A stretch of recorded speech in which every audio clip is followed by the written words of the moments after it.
Hello and welcome back to a brand new video of PokeRogue. I'm Assidious and today we'll be completing one of the few challenges present in PokeRogue. I will be trying to complete a Nuzlocke type of this today. It will be only using generations 1 original 151 Pokemon in today's challenge, and there is a setting present in PokeRogue, so if you pick it with any of the 1-9 generations, you can get to go with it and start off with only those Pokemon. Any other generation will be either locked or non-selectable. While selecting my team, I had a pretty good coverage for both Mega and Gmax Pokemon in Generation 1. I first decided to go with Charmander since I had Beast Boost already unlocked for it, and since I went with one of the three starters with only a fire type in it, my next Pokemon was Magikarp for water and Ghastly for ghost respectively. Both these Pokemons have their own Mega forms, and finally, with the 1 point, I decided to go with Paris, which was covering both grass and bug. With two more empty slots, I decided to start the challenge with these four modes. Going through the first few levels with Charmander was pretty easy, but later on level 6 we got a Mega Stone, and then later against a rival we defeated both Fennekin and Water. We then entered the Plains biome and had a couple more battles like this, and at the final level 20, our Charmander evolved into a Charmeleon. Then we entered the Lake biome. Here we found a Vaporeon and a Squirtle later, and then we added them both to our team. Right now we have three Pokemon that can Mega Evolve, while two can Gmax. So it looks like my team is pretty solid. At level 25, we fought against our rival again, and after Draxion took for Paris, I brought up Vaporeon and knocked out its Durant. And Squirtle evolved into a Wartortle right after that. Braxian was just knocked off, and so was Wartortle. We then faced off against gym leader Crasher from the Shinon region. I used Paris, which was like 5 levels underneath, but using Hornleash, it took out Brinzel, Prinplup, and Magikarp quite easily. In a few levels, our Magikarp finally evolves into a Gyarados, and then we face off against a Grunt at level 35 from Team Galactic. Here, Charmeleon roasts the entire team with pretty much ease, and after that win, our Ghastly evolves into a Haunter. In the same area, a Paris also evolves into a Parasect in a few more battles. And then in the graveyard, we met a lot of Postmons, and with the Linky Cord, our Haunter evolves into a Gengar, Charmeleon into a Charizard, and Wartortle into a Blastoise. With our team fully evolved, we went into the Abyss and fought against more Dark Pokemon. Here we met against Gym Leader Marty, who uses Dark Mons. After losing Parasect to Lokix, we brought out Gengar, who took out Morpeko and Leopard using Sludge Bomb, but then lost to Lokix Sucker Punch. Charizard came out, took out Grimmsnarl and Lokix using a Flamethrower. We then enter a cave and face off against Grunts at level 62, 64, and 66. Each of them had their own types since they're from Team Galactic. They are a mix of fighting, bug, flying, poison, grass, and fire type Pokemon. We had a couple more battles in the cave and the mountain biome, and at the end of the mountain biome, we faced off against Gym Leader Skyla of Flying Mons from the Unova region. She brought first out Swanna, who paralyzed my Vaporeon.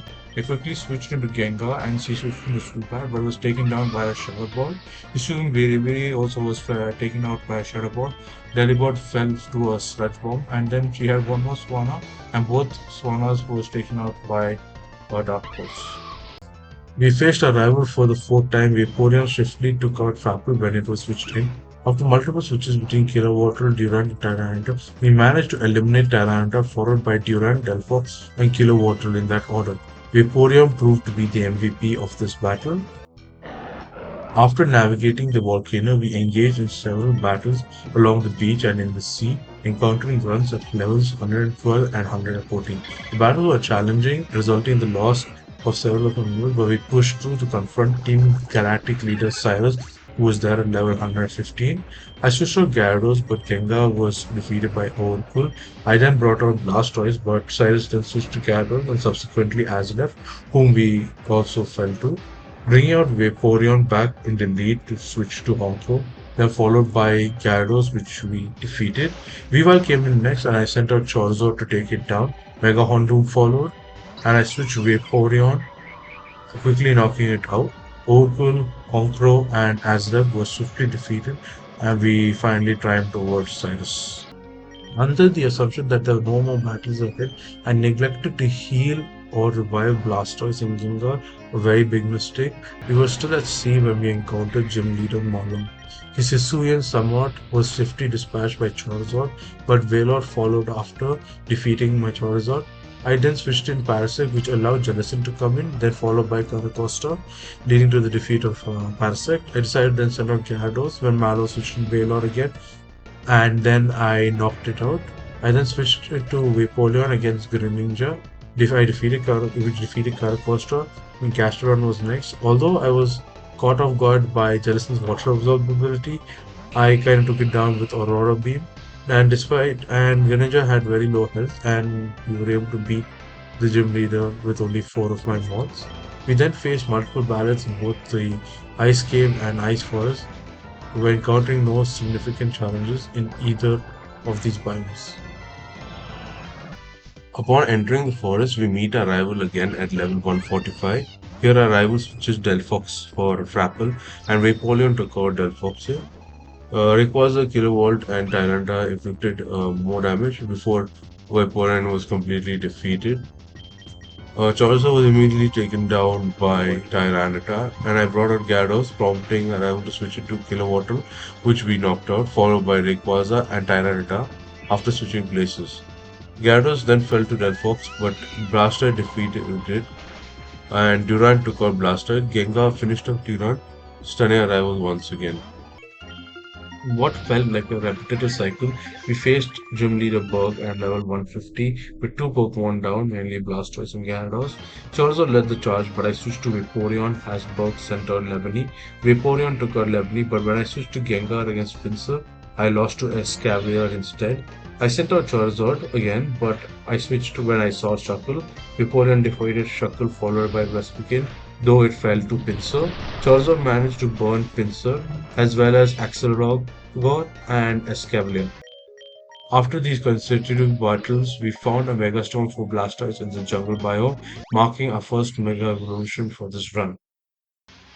At level 165, we faced against Galactic Team Leader Cyrus for the second time. I first started with a Hydro Cannon from my Mega Blastoise against his Uxie, but Cyrus then switched it out to a Electrode. I decided to bring up Parasect and use Crab Hammer, but then Cyrus switched to Mega Hunter. The cycle continued, and I had to bring in Charizard to face Darkrai.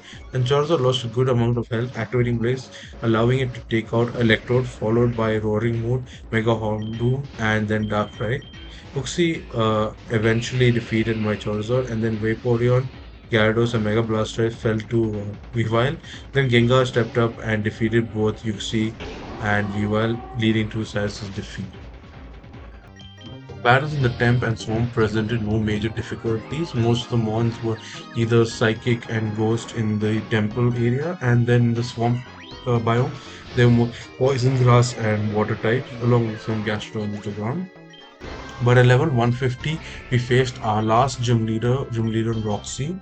Her toxicity was her first mon, and after some couple of switches, Gyarados took it out. I attempted to use Charizard against Garbodor, but lost instead. Vaporeon tried to defeat Garbodor, but ended up taking out Drapion instead.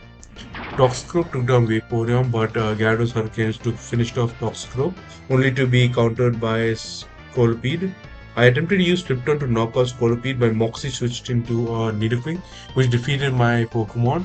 Then Parasect fell to Scolipede, but Mega Blaster managed to tank the attack and secure a victory over Scolipede.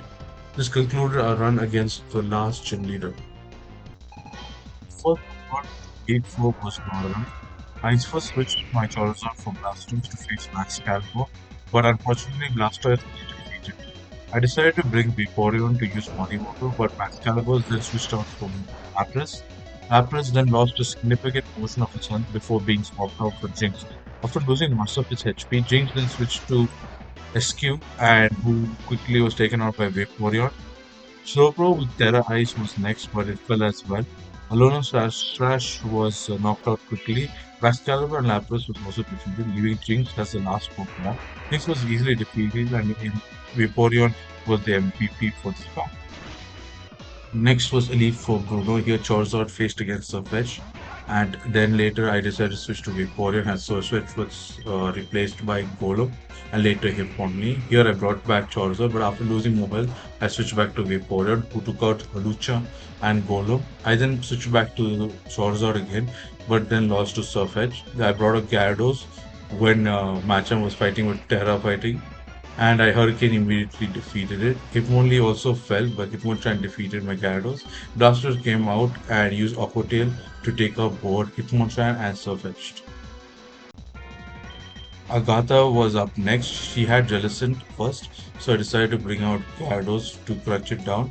Then Gengar with Terra Ghost followed, so I brought my own Gengar out and used Shadow Ball to one-hit KO both the Gengar and the Alolan Marowak. But second Gengar surprised me by defeating mine. I brought a Charizard but instantly defeated by Crobat. Then I brought Vaporeon out and it took out both Crobat, Gengar and Arbok as they were all already in very low health. Lance was the final member of the Elite Four. His Alolan executor was quickly taken out by Vaporeon, followed by Dragagal, but then Vaporeon lost to Aerodactyl. Then Charizard was brought out next, and Aerodactyl knocked it out. I decided to send out Mega Blastoise, who defeated Okay. both Aerodactyl and Drampa, but then eventually it was defeated by Dragonite. Gengar's lost to Lance's Gyarados, however, my Gyarados took out both his Gyarados and Dragonite. We then faced against Champion Blue at level 190. Oh. The battle started with Charizard versus Alakazam, but after a few switches, our Vaporeon took out Exeggutor, Magnezone, and Alcremie. Then Vaporeon eventually lost to Ho-Oh. Mega Blastoise tanked an attack from Ho-Oh and then knocked it out, but lost to Mega Pidgeot with Terra Normal. Then Gengar used his Destiny Mode, taking out Pidgeot down with it. With this, I cleared both the Elite Four and the Champion Blue. After defeating Champion Blue, we met our rival at level 195. We had also faced against the Foxos, but I switched to Mega Blastoise as our rival sent out Tyranitar. I used Flip Turn and switched in Vaporeon, who was then faced off against Frapple and then took it out. Mega Rayquaza was next and it knocked out my Parasect and Gengar, but ultimately lost to Vaporeon's Ice Beam and its confusion hitting itself. After multiple switches by a rival, Vaporeon nearly defeated Tyranitar but was taken down by Kilowatt. Charizard came back to defeat Kilowatt and Tyranitar but then fell to Delphox, which was taken out by Sandstorm by itself. Mega Blaster then finished off with Durant, and then we received a Max Mushroom, which helped us unlocking G-Max Charizard and adding it to our team. Yeah. With such a strong team, we faced off against Eternatus. Here, G-Max Charizard led the charge, but I quickly switched to Vaporeon, who used Ice Beam to lower its health by 1 bar before going down. Then G-Max Charizard came out, dealing 2 more bars of damage, but then Eternatus responded by using his G-Max and recovering all of his health. Using Dragon Breath from G-Max Charizard, we managed to paralyze Eternatus. Although we lost both Parasect and Charizard, they helped whittle it down itself to a low, but using Recover, it restored most of its health. Mega Blasters and Gyarados then tanked most of Eternatus' attack and chipped away its health till it was finally defeated. With this, we had completed the Gen 1 challenge for PokeRogue. I hope you enjoyed today's video. Please like and subscribe, and I'll see you guys next time.